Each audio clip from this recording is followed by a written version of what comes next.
Hello beautiful people, I'm RaishPhoenix, and in today's video we're going to be doing a monthly review. If you haven't already, go ahead and click the subscribe button and click the bell so you can get notified every time I upload a new video. Alright, so in this video we're going to be discussing the month of October. So October is the busiest month of the year for me, and the reason why it's the busiest is because it's Inktober, and then on top of that I go to New York Comic Con. So it's like an entire year of prepping and putting things to fruition and materializing cosplays or cosplay ideas for October for Comic-Con, and then going to, usually it's like 2 to 3 days of Comic-Con, and then after that getting straight into the flow of Inktober. Like, that is wild. But I am grateful for it because what I love most about doing that is that it allows me to get all this energy from like being around creatives. Like, I love being around other people who are just creative and seeing how they express themselves and seeing what they do, you know, it's beautiful. So being around a bunch of cosplayers and artists and photographers and creatives for Comic-Con is so inspiring because it's just like a room filled with creatives. Like, it's just like amazing. It's a beautiful energy and it's so welcoming. So it's like, I love going to Comic-Con, but then after that I get tired as hell, I waste off, and it's like I don't know, like I go to bed, but then at the same time it's like I have to take a nap throughout the day, and it's like that happens for like a good 2 to 3 days, and then after that, like, I'm good, I don't need a nap, you know? But what I loved most, or what I experienced this month, was going to Comic-Con feeling re-energized, because this year has been crazy for me, but feeling re-energized, and then after that going into Inktober, it was just such a smooth transition because I process a lot of things, I think a lot, and it's like Comic-Con tires me out enough to just like not be able to think too much. And then going into Inktober, it's like I already had intentions to just focus on creating. Don't think about deadlines, don't think about money, don't think about anything, like just be creative. And what I loved is that I really wanted to bring myself back to a space of being more carefree about my art, not thinking about deadlines. So I approached this Inktober being a lot more forgiving about how much time it takes me to work on something. I didn't want to just get stuff done just to get stuff done. Like, I didn't want to do day one in one day to get it done. It's like, if it took me more than one day, or if it took me a week, I was willing to put the time in because I really wanted to create something that I loved. I didn't want to just do it. So I finished one. The second one I didn't finish, and then there were 2 other prompts that I started but did not even get to, like, the line work. But either way, I'm really happy with the way Inktober went because I ended up rewatching Dragon Ball Z kind of like in the beginning of the tournament when they start going into like the Boo series and talking about Bibbidi Bobbidi Boo and how Boo came to be. And it's like those type of anime, like Sailor Moon, Dragon Ball Z, like they're so nostalgic. They bring this level of peace within me because those are the shows I grew up watching, and I just love revisiting animes like that because it brings back a part of me that just felt hope, you know? Like, hope that wasn't tainted by anything, you know? It was just pure hope, pure faith, pure, you know?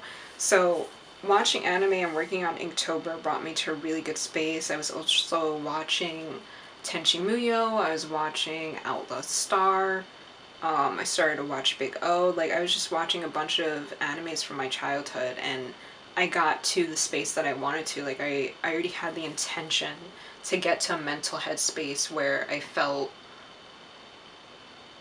carefree, you know? Like, like I said, I didn't want to think about deadlines, so I got to that space and it felt amazing. Another thing about Comic-Con is that it inspired me to revisit some of my older cosplays. I ended up doing a makeup tutorial for my Jade Cosplay, and if you haven't seen it, go on my channel, go check it out. It's really dope. Even if you're not into makeup, check out the opening because I put a lot of work into it. But I ended up spending Okay, so Comic-Con is like the first week of October, and then for 2 weeks after that I spent working on my Jade cosplay and my makeup tutorial video, like not specifically making the Jade cosplay, but coming up with ideas for the video, my opening shots, and how I want it to come together, and then the actual, like, going through footage, editing it, fixing the color, adding keyframes and everything. I filmed that entire video by myself, and on top of that, I edited everything by myself. So it was a lot of work. It's like I had to storyboard everything out. So by the time I go outside, I had a clear vision of what I wanted to do and how to do that within the time that I had, because the sun sets around like 6, so it's like if I spend all day doing my makeup and then I go outside at like 2 to film, it's bad, because when I come back in and I check the footage and it's not the shot that I want, I don't have time to go back outside and work on the shot. So it was a lot of work, but what I appreciated about putting it together was that it made me remember how much I appreciate working with my bow or my staff. When I first cosplayed as Jade, that was like a couple years ago, maybe like 3 to 4 years ago, I can't remember. But when I first did that cosplay, I ended up buying a staff from, it's a foam staff, so I got it from, I can't remember, it was a store online that actually sells like official like martial art weapons. I'm gonna say weapons because like they didn't have blades and stuff, but like they had nunchucks and staffs and all that stuff for training, you know, like actual martial arts, you know. So when I got the staff, I am the type of person, when I cosplay, like I really want to get into character. I really want to make sure that I capture what it is that I appreciate most about that character. So it was very important for me to understand how to use my staff, you know, like how to do spins and attacks and stuff like that. So after I got in the staff, I ended up watching a lot of videos here on YouTube and watching how to train with the staff. And I would go outside and I would do spins and all this stuff, and it's very relaxing, you know. It's crazy because I did that with the intentions of just getting into character as Jade. So when I went to Comic-Con that year, 3 to 4 years ago, I would be able to pose with the staff and not feel awkward, but also have like a very good idea of like, okay, if I was doing an attack as Jade, how would I stand? Like what leg would I be putting most of my balance on? Like what would make this feel more authentic, you know?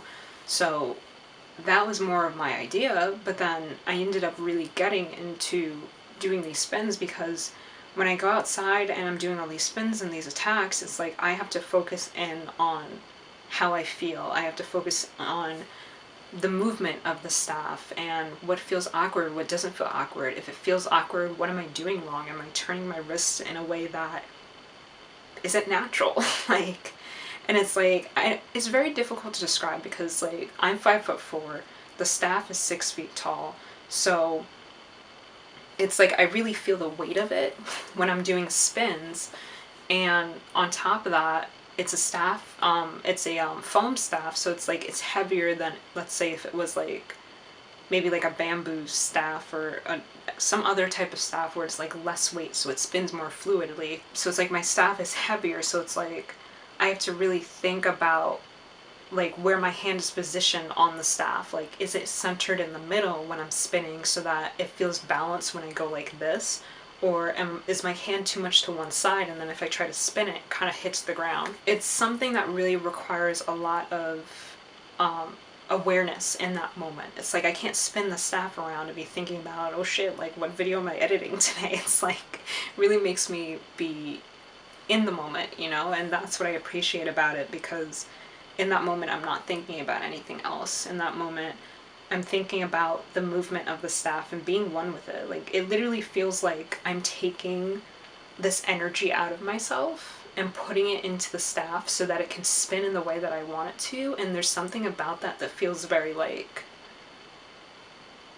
calming, you know? It's very, it's a beautiful state to be in. So getting back into doing spins with my bow outside was a really great feeling. I go back and forth about going outside because, like, it's cold, it's windy out there, so it's like I don't go outside maybe as much as I would like to, but I definitely want to get into the habit of just doing spins again outside because, like I said, it gives me like an amazing feeling. And it's definitely something that I've noticed helps a lot. It's like if I'm working on a video and I'm editing it for like a couple hours, going outside and doing spins with my staff and then coming back in, it's like I feel like I come back with like a fresh mindset. It feels like everything that happened before that didn't happen. It feels like a new day of working, and I've become so conscious of that it's like I need to give myself more moments like that. I've also been having a lot of thoughts since it's closer towards the end of the year about what I want to do next year with my brand. Like, what do I see myself doing in the future? Like, what's the next big step, you know? And I'm realizing kind of like how much difficulty I have with confidence because this year, because I focused it so much, like 100% on pursuing my dreams, I often, it's like I'm a very like, once I accomplish something that I want to do, I'm already on to the next thing. I kind of don't give myself enough time to appreciate what I've done. So because I've been moving forward and progressing and doing whatever little tasks that I need to do to get to where I need to be, I feel like I've been definitely more focused on what I haven't accomplished over what I have, and that's definitely played a very big part in my confidence or lack of confidence. It's like I have these moments where I feel amazing, and then I have these moments where like I fall down and I literally just sit on my bed and I cry about it, and it sucks. And it's like I'm realizing that I need to just focus more on what I'm capable of doing in this moment. Like, what's realistic with the materials I have or with the technology I have. What can I do in this moment to make things work? I think it's very easy to focus or get caught up in where I want to be and why I'm not there yet. But I want to be more loving towards myself and be more aware of the things I've accomplished. So I've definitely want to just keep making the effort to work on my confidence and see what it is that I need to do to build it. Sometimes I forget, like, that I'm the boss, you know, when it comes to my brand.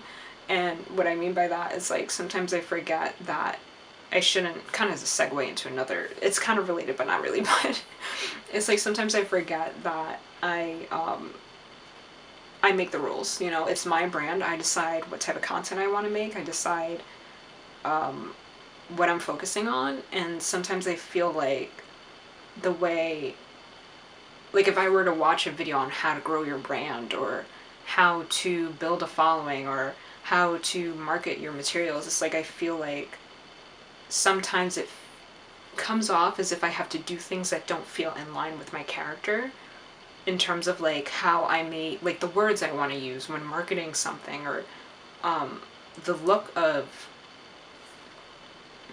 I don't know, like my imagery when I post it, you know. Like sometimes I feel like I have to do things that I don't want to do to get to where I want to be, and I really want to not do that to myself, you know. It's like I really want to just honor what's in, I just want to honor what's in line with my being. I'm just reaffirming the fact that as the boss of my brand, I do what I want, you know, and I do when I want it.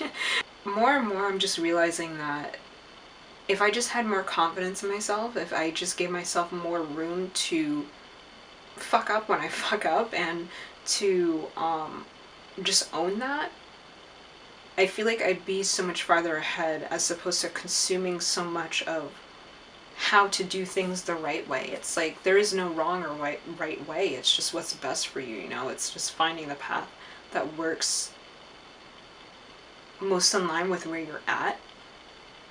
And it's crazy because sometimes I forget that the blessings that are meant for you are meant for you. And when I say that, I mean that regardless of if it takes you a year, a month, or 10 years to be at the mentality you need to be to get the blessings that are meant for you, it doesn't change the fact that they're coming to you. It's just changing when it comes to you. And with understanding that concept, I'm just learning that it's best if I just stay in line with what I want out of my life. Like, think about the vision that I have and working on building either experience or confidence to getting there, because regardless, the blessings that are meant for me are meant for me. It doesn't matter how long it takes me to get to that point. It's just, I need to be ready. I need to be in the right mindset. I need to make sure that I'm doing what I need to do for myself in all areas of my life, physically, mentally, spiritually,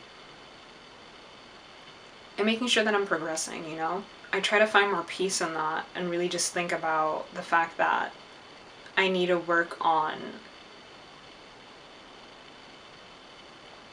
just knowing it's gonna happen. By it's gonna happen, I mean my dreams are gonna come true. It's gonna, like, all of this isn't for nothing, you know? I'm putting the hard work in for a reason, and it's gonna pay off.